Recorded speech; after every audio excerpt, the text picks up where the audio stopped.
विशेष गरेर अब हाम्रो आन्दोलन किन गरियो भन्ने यहाँ कहिलेदेखि बस्नु भएको छ हजुर? अब बसोबास गरेको कुरा चाहिँ कति वर्ष भयो? म नै बसेको चाहिँ 67 सालदेखि हो हजुर हैन। खास गरी अब यहाँको सबै चाहिँ अब डकुमेन्टहरू सबै अब यसको पृष्ठभूमि हेर्दाखेरि 55-56 सालदेखि बसेको यो बस्ती त्यहाँबाट विस्तार हुँदै आएको देखिन्छ।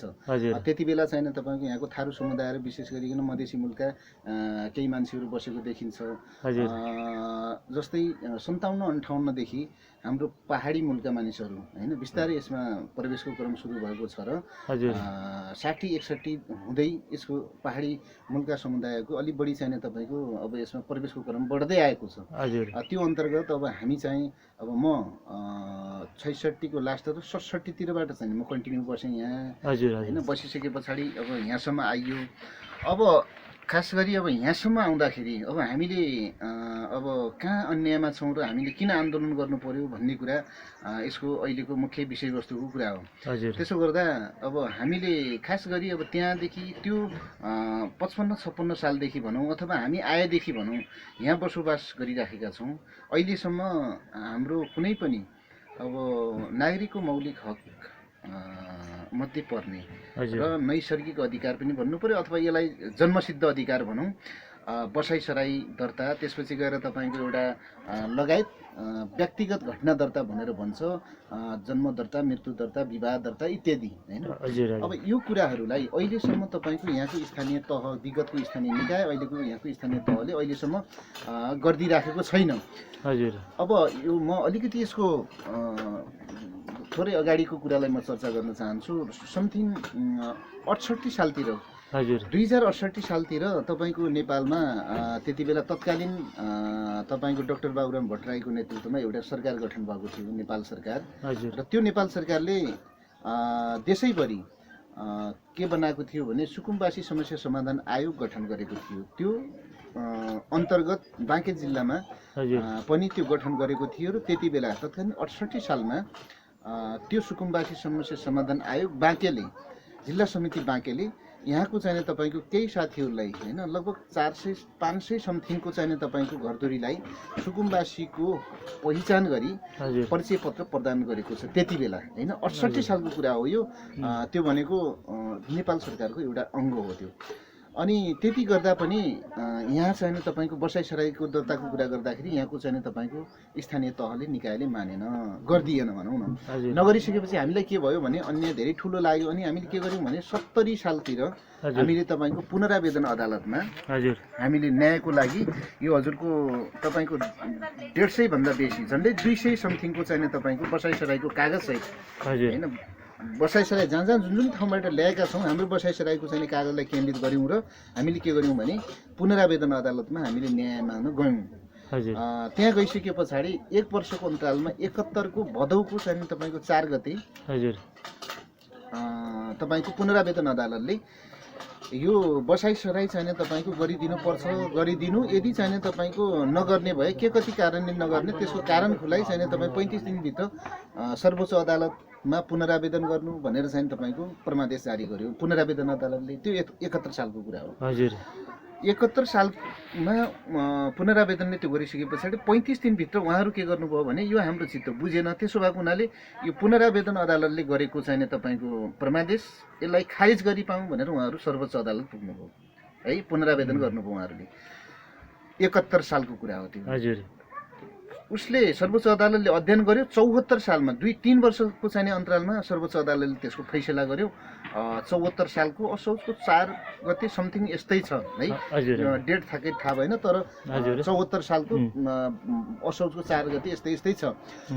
के फैसला गर्यो भने सर्वोच्च अदालतले तपाईँको पुनरावेदन अदालतले हैन गरेको चाहिँ परमादेश नै एउटा कानुनसङ्गत र मनासिब चाहिँ तपाईँको देखिएकाले यसको कुनै चाहिँ तपाईँको त्यहीलाई नै सदर गरिन्छ भनेर चाहिँ तपाईँको उसले सदर गरेर पठाइदिएको छ। अब बाँकी चाहिँ घटना दर्ता गरिदिनु, बसाइसराई लगायत घटना दर्ता गरिदिनु भनेर त्यसरी पठाएको छ सर्वोच्च अदालतले। हेर्नुहोस् है, 74 सालको कुरा। अब कानुनमा त त्यो रोक्ने मिल्दैन नि। अब यहाँ त व्यक्तिहरूले अथवा आफ्नो व्यक्तिगत स्वार्थ लागि रोक्न खोज्ने अर्को कुरा हो हैन। कानुनमा त कसैले पनि नेपाली नागरिकलाई कहीँ पनि जान सक्छ, बसाइसराई दर्ता गर्न पाउँछ। दर्ता यहाँ आएर गरेपछि फेरि 180 दिनमै अर्को ठाउँमा दर्ता गर्न र बसाइसराई गर्न नमिल्ला 180 दिनपछि त फेरि मिलिहाल्छ नि।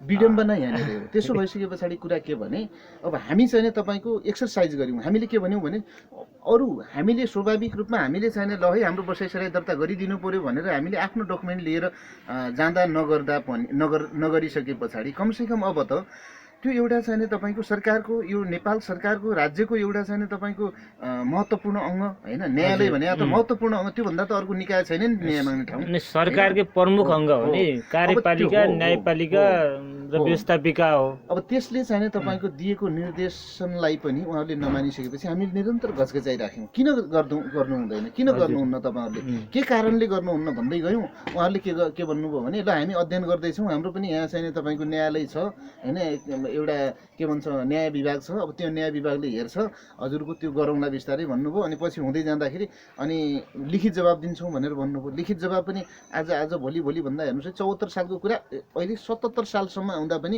हामीले बाटो हेऱ्यौँ पर्ख्यौँ, तर हामीले धेरै धैर्यता गऱ्यौँ। अब यसो गरिसके पछाडि उहाँहरूले के ठान्नुभयो, हामीलाई कमजोरी ठान्नुभयो अथवा उहाँहरू केही पनि गर्न सक्दैन, यिनको अगाडि मान्छे छैन, माथि हात छैन भन्ने हो के हो, उहाँहरूले केही पनि सुनवाई नगरिसके पछाडि अहिले त सुकुम्बासी चाहिँ के भन्छ यो भूमि व्यवस्था आयोगको अहिले चाहिँ तपाईँको यहाँ सबै ठाउँमा गठन गरेको छ। यहाँको इकाइ कार्यालय मार्फत तपाईँको हाम्रा फारमहरू भरिनुपर्छ र हामीले के भन्यौँ भने यो भर्नु पर्यो, यसका लागि सहज वातावरण सहज गरिदिनु पर्यो र सहजीकरण गरिदिनु पर्यो तपाईँहरूले भनेर मेयर साहबसँग पनि कुरा राख्यौँ, वडा अध्यक्षसँग पनि कुरा राख्यौँ। उहाँहरू के भन्नुभयो भने मेयर साहबले के भन्नुभयो भने अब यसको विषयमा तत्काल मैले चाहिँ तपाईँको माथि जिल्लाको चाहिँ तपाईँको समितिसँग पनि आयोगको र केन्द्रसँग पनि मैले समन्वय गरिकन तपाईँहरूलाई अब मलाई त्यसरी मौखिक रूपमा भनेर हुँदैन, लिखित उहाँहरूले दिनुपर्छ, त्यो लिखित नै तपाईँहरूसँग म दिन्छु भनेर भन्नुभयो। अनि हामीले के भन्यौँ भने ल छिटो गर्नुहोस् त्यसो भयो भनेर भन्यौँ। यो अघिल्लो महिनाको के भन्छ यो माघ महिनाको समथिङ 24-25 गतेको कुरा थियो हेर्नुहोस् है। हजुर अब त्यो टाइम सकिँदैछ, यतातिर आउँदाखेरि तपाईँको फागुनको 10 गते चाहिँ समय सकिँदैछ त्यसको। हजुर 4 गतेसम्म आउँदाखेरि उहाँहरू चाहिँ कुनै पनि तपाईँको त्यो उसमा के भन्छ त्यो न जवाब ल्याउनु भयो न हामीलाई जवाब दिनुभयो, केही पनि दिनु भएन। अनि मैले मेयर साहबलाई फोन गरेँ, अफिसमा गएको भेट्नु, उहाँलाई कार्यकक्षमा भेट्न गएको, उहाँहरू नेपाल कहाँ मिटिङतिर कता जानुभएको छ भनेपछि मैले फोन गरेँ, मेयर साहब के भयो त कुरा भन्दाखेरि उहाँले के भन्नुभयो भने ए मैले तपाईँहरूको कुरा राखेको छु तर उहाँबाट जवाब आएको छैन, ठिकै छ अब आयो भने म हजुरहरूलाई जवाब दिउँला, खबर गरौँला भनेर भन्नुभयो। अब 4 गते भइसक्यो, जम्मै दिन 6 मात्रै बाँकी छन्। हजुर हजुर अब त्यसो हो भने त यसको चाहिँ तपाईँ बिस्तारै तपाईँको हामीलाई सबै सम्पूर्ण चाहिँ प्रक्रियाबाट छुट्याउनु खोजिएको हो त भन्ने कुरा हामीलाई शङ्का लाग्यो। त्यसपछि 5 गते तयारी गरेर 6 गते हामी पत्रकार सम्मेलन गऱ्यौँ, हामी आन्दोलनमा गयौँ। हेर्नुहोस् है, अब आन्दोलनमा जानको पछाडिका कारणहरू के हो भने अब मान्छेले पाउनुपर्ने जन्मसिद्ध अधिकार र नैसर्गिक अधिकारलाई मान्छेले कुनै एक आधजना मान्छेले त्यसलाई चाहिँ तपाईँको भन्नुहोस् न एउटा गुमराहमा राख्छ होइन, एउटा पुरै चाहिँ रड्डीको टुक्रीमा प्याक गरेर चाहिँ तपाईँको राखिदिन्छ भने पछाडि नागरिक नै सोचेन नि, नागरिक नै होइन भन्ने वास्तव हो। त्यो सहेर बस्नुपर्ने स्थिति, सहेर बस्न सक्ने स्थिति भएन। त्यसकारण हामीले आन्दोलन गऱ्यौँ। आन्दोलन गरिसके पछाडि 18 दिनसम्म हामीले आन्दोलन गऱ्यौँ र आन्दोलनका धेरै महत्त्वपूर्ण चाहिँ मानौँ न हामीले एकदम धेरै संयम भएर धेरै चाहिँ तपाईँको एउटा जिम्मेवार भएर हामीले आन्दोलन गऱ्यौँ। 18 दिनसम्म आन्दोलन गर्दाखेरि हामीले कुनै पनि त्यस्तो क्षति गरेनौँ। एउटा दबावमूलक गऱ्यौँ, एउटा चाहिँ त्यस्तो किसिमको मानौँ न एउटा प्रेसर पर्ने गरिकन त्यो यो निकायलाई एउटा शान्तिपूर्ण तरिकाले यहाँको चाहिँ निकायलाई चाहिँ एउटा प्रभाव परोस् र एउटा चाहिँ प्रेसर परोस् भन्ने किसिमले हामीले गरियो। तर केही पनि त्यस्तो अरू हामीले उच्छृङ्खल केही पनि गरिएन। अब त्यति गर्दा पनि अब उहाँहरूले उल्टै चाहिँ तपाईँको के नाटक के मञ्चन गर्नुभयो र योजना के तयारी गरियो भने अब यिनीहरूलाई तपाईँको अब कहीँबाट पनि यिनीहरूलाई चाहिँ परास्त गर्ने, यिनीलाई चाहिँ तपाईँ काउन्टर गर्ने कुनै ठाउँै रहेन। नरहिसकेपछि अब एउटा मात्रै के काम हो भने अब पब्लिक बिच भिडाइदिनुपर्छ यिनीहरूलाई। पब्लिक तयारी गरेर अब तपाईँ पब्लिकको नाममा केही त्यस्तो खालको भिजिलेन्ट मान्छेहरूलाई चाहिँ तयारी गरेर यिनका विरुद्धमा प्रयोग गर्नुपर्छ भनेर उहाँहरूले त्यो तयारी गरिराख्नु भएको थियो। त्यो हामीलाई धेरै ठाउँबाट ती सूचनाहरू हामीसँग आइसकेका थियो। त्यो आइसके पछाडि हामी आफैले के गर्यौँ भने राज्य त निरै लासारी नै भयो होइन, यो जिम्मेवार नै छैन नागरिकप्रति, यो वफादार नै छैन नागरिकप्रति, उत्तरदायी नै छैन। तर हामी एउटा चाहिँ के भन्छ आन्दोलनरत पक्ष नै भए पनि, अधिकारविहीन मानिसहरू भए पनि हामी अलिकति तपाईँको जिम्मेवार भएर प्रस्तुत हुनुपर्छ र हामी एकपटक 18 दिनपछि अब एकछिन हामी राज्य भएर प्रस्तुत भइदिउँ होइन, राज्य भएर प्रस्तुत भइदिउँ र यिनीहरूले के गर्छन् हेरौँ त होइन भनेर हामीले हाम्रो तर्फबाट होइन के भन्यौँ भने त्यो चाहिँ तपाईँको नगरपालिकाको जुन एउटा कामकाजहरू ठप्प थियो त्यसलाई हामीले अलिकति आन्दोलनलाई चाहिँ तपाईँको शुद्धिकरण अर्कोतिर डाइभर्ट गरेर यसको चाहिँ तपाईँको चरणबद्ध तरिकाले हामीले के गर्यौँ भने यो बिचमा 10 दिनको चाहिँ अल्टिमेटम दियौँ। हामीले यतातिर छलफल संवादहरू गर्ने, आफ्नो आन्तरिक तयारी गर्ने, त्यसपछि 10 दिनसम्म पनि केही आएन, त्यसको विकल्प आएन, त्यसको समस्याको समाधान आएन भने फेरि आन्दोलनलाई सशक्तिकरण गरिकन सशक्त ढङ्गले अलि बृहत प्रकारले यसलाई जिल्लाव्यापी हुँदै यसलाई चाहिँ राष्ट्रिय स्तरमा उठाउनुपर्छ भनेर हामीले त्यो तयारी गऱ्यौँ, के अरे त्यो भन्यौँ र अहिले त्यो तयारीमा लागिराखेका छौँ। विडम्बनाको कुरा के छ भन्नु होला भने सिडिओ साहबले होइन, सिडिओ साहबले मसँग भन्नुभएको छ, के भन्नुभएको छ भने तपाईँको बसाइसराई हुन्छ, गरिन्छ।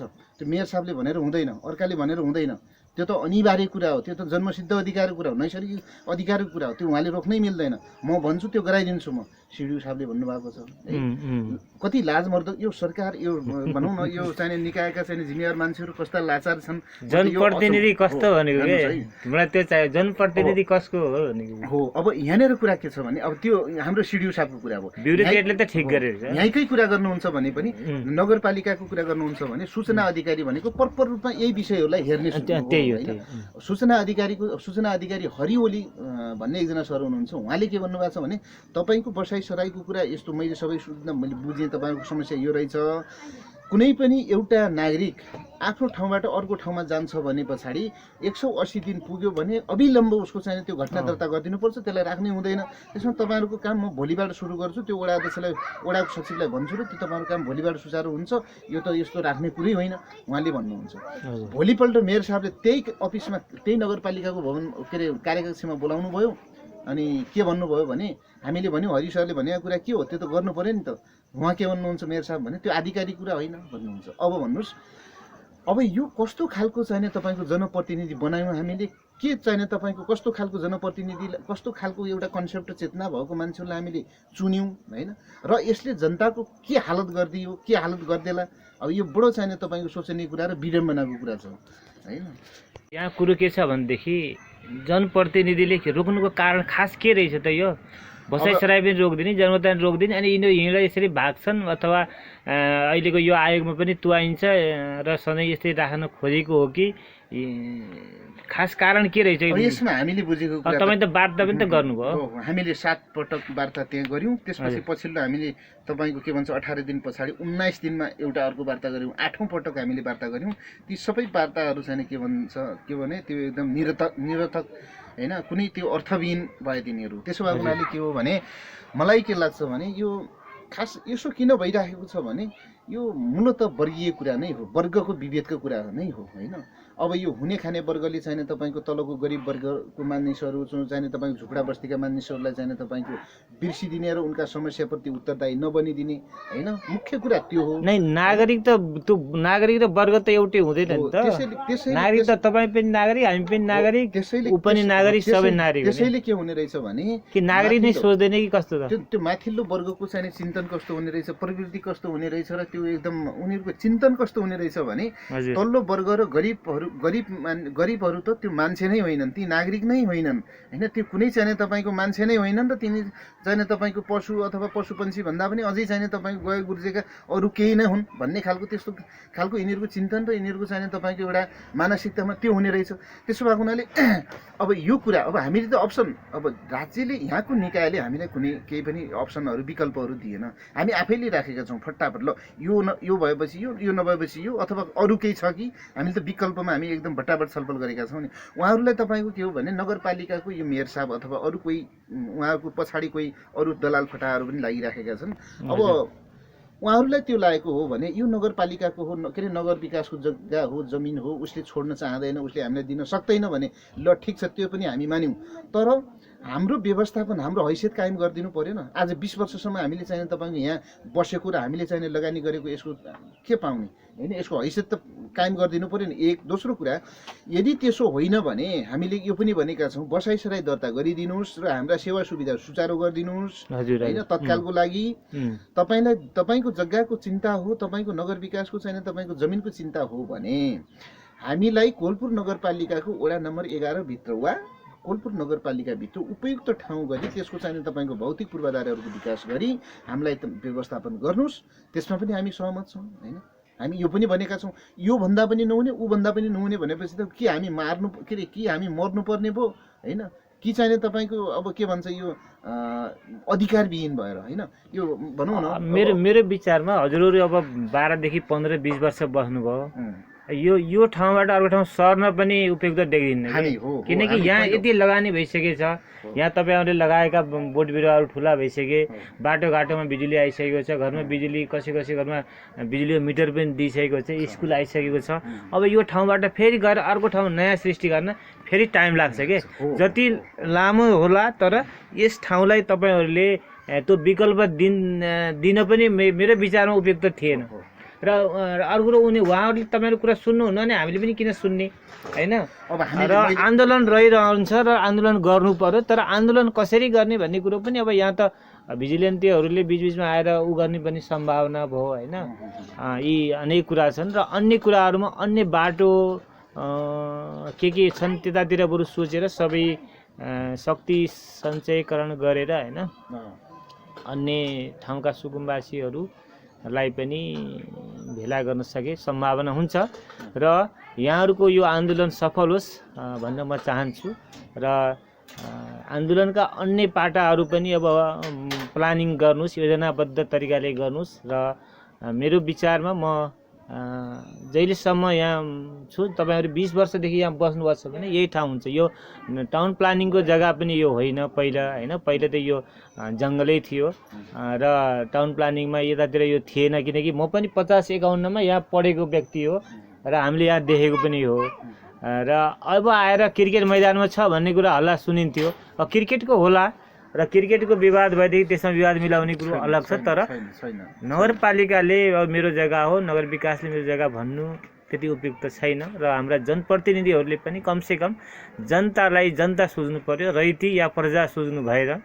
र अवश्य नै यो समस्या छिटो समाधान होस् र अहिलेको आयोगमा यहाँहरूले जहाँ जसरी बस्नुभएको छ त्यो बासको पूर्जा पाउन् भन्ने मेरो आशा भरोसा गर्दै सम्पूर्ण मेरा नेपाली दाजुभाइ दिदीबहिनीहरू जहाँ विदेशमा हुनुहुन्छ यो कुरालाई अगाडि बढाइदिनु होला। उहाँहरूलाई बसाइसराई दर्ता गर्न पनि हामीले आवाज उठाउनु परेको छ, मृत्यु दर्ता जन्म दर्ता पनि भएको छैन, यो कुराको पनि आवाज उठाइदिनु परेको छ। र साथै यस ठाउँको अब 20-22 वर्ष बस्दाखेरि पनि व्यवस्थापन गर्न नसक्ने जनप्रतिनिधिहरूलाई आगामी चुनावहरूमा पनि यहाँहरूले अवश्य नै त्यसको मूल्याङ्कन गर्नुहुनेछ भन्दै बिदा हुन्छु। धन्यवाद।